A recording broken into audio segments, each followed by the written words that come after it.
pense aussi, il y a un peu une part des deux parties qui doit se retranscrire dans un vidéaste, c'est-à-dire qu'il y a toujours cette part de créativité, d'artiste, mais c'est vrai que l'entrepreneuriat passe en premier plan. En tout cas, dans l'idée, si jamais vous voulez développer votre activité, parce que forcément, vous voulez monter une entreprise, et pour monter une entreprise, il va falloir trouver quelqu'un qui est capable de payer votre compétence. Et pour trouver quelqu'un qui est capable de payer votre compétence, il va falloir lui expliquer pourquoi il devrait le faire, pourquoi c'est important pour lui, toutes ces choses-là. Et du coup, il y avait un truc que tu m'avais dit lorsqu'on avait parlé, c'était business first, de dire, voilà, le business, ça passe avant tout, c'est le côté entrepreneurial avant tout, puis après, il y a la compétence qui se met au service de l'entrepreneuriat. Donc un peu, voilà, Ouais. cette vision de vidéopreneur, ça associe ces deux valeurs, c'est-à-dire le vidéaste artiste et celui qui va dire, ok, je vais vivre de mon activité aujourd'hui et je vais trouver des clients et machin, et je vais commencer à construire quelque chose, à vivre de ma passion, quoi. Ouais, exactement. Tu sais, dans cette notion de business first, pour moi, c'est ce que je dis à mes clients, c'est vous devez tomber amoureux de vos clients, quoi. Tomber Ouais, amoureux de vos clients, quoi.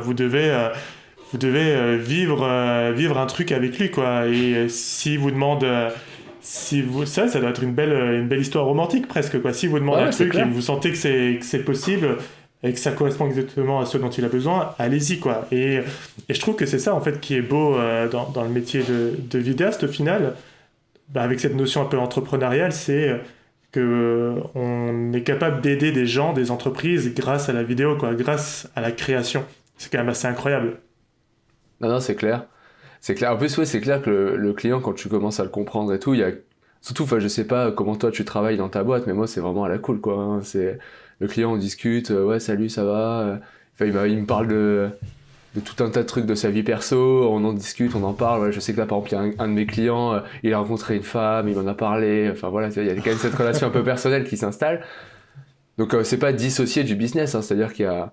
faut quand même faire la part des choses, c'est-à-dire que la personne, si elle commence à me dire, ouais, on est potes, je te paye pas, ouais, enfin là, il va y avoir un problème, tu vois.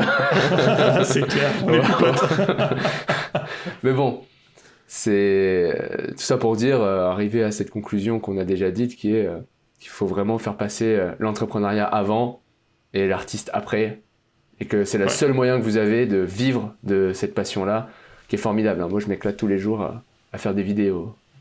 Ouais, exactement. Et je pense que en réussissant à faire cette priorisation sur l'entrepreneuriat, bah derrière, forcément, vous allez vous dégager un peu plus de temps et d'argent pour vous faire plaisir peut-être sur d'autres projets, sur des side projects, tu vois, comme ce qu'on est en train de faire avec, en ce moment avec Ouais, le c'est clair. podcast, tu vois. Et parce qu'on a d'autres activités à côté, Guillaume et moi. Et je pense que c'est déjà, tu vois, c'est déjà un peu une première pierre de l'état d'esprit de l'entrepreneur, du vidéaste entrepreneur. Et je pense que c'est intéressant à ce niveau-là. Tu sais, je voulais te raconter une anecdote. Tu parlais tu sais, d'un de tes clients qui discutait, qui avait rencontré une nana. Ouais. Moi, j'avais un client à Paris, un gars qui avait 55 ans, qui était ultra froid, ultra distant. Et en fait, finalement, j'avais quand même réussi à faire affaire avec lui. Et moi, j'aime bien inviter à déjeuner mes clients quand j'ai fait affaire avec eux.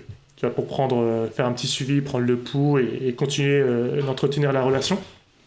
Et c'était fou parce que au déjeuner, il avait complètement changé, quoi. C'était venu le mec trop sympa, un peu le grand frère, et qui voulait absolument me raconter tous ses coups quand il était plus jeune, quand il a chopé je ne sais combien de nanas, tu vois. Ah ouais, C'était d'accord. assez incroyable. Et du coup, il s'est retrouvé pendant 1 heure à me raconter toutes ses chopes.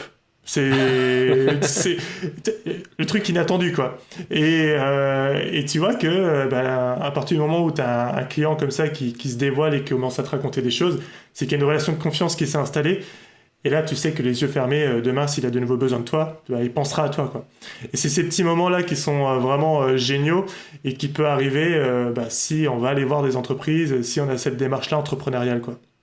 Ouais, non, c'est clair. Et non seulement il pense à toi, mais en plus il pense des fois à toi pour des choses qui ont rien à voir avec ta compétence. Par exemple, là, ce client que je disais, il m'a posé la question de savoir si je connaissais des spécialistes de Facebook Ads, enfin tout ce qui est acquisition payante. Et déjà, il m'a déjà demandé si moi je pouvais le faire. Donc en soi, j'aurais pu dire oui, oui, et je sous-traite le truc. Bon, moi je l'ai pas fait. Je lui ai dit que j'allais me renseigner de mon côté parce que ouais, je connaissais potentiellement des gens comme ça, donc j'allais me renseigner et j'allais voir.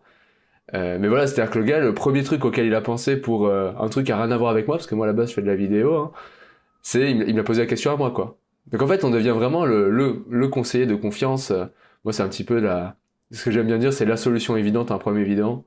C'est un petit peu ça. En plus, c'est assez intéressant pour ceux qui veulent aller plus loin sur la phrase que tu as dite juste avant. Tomber amoureux de votre client, c'est un livre.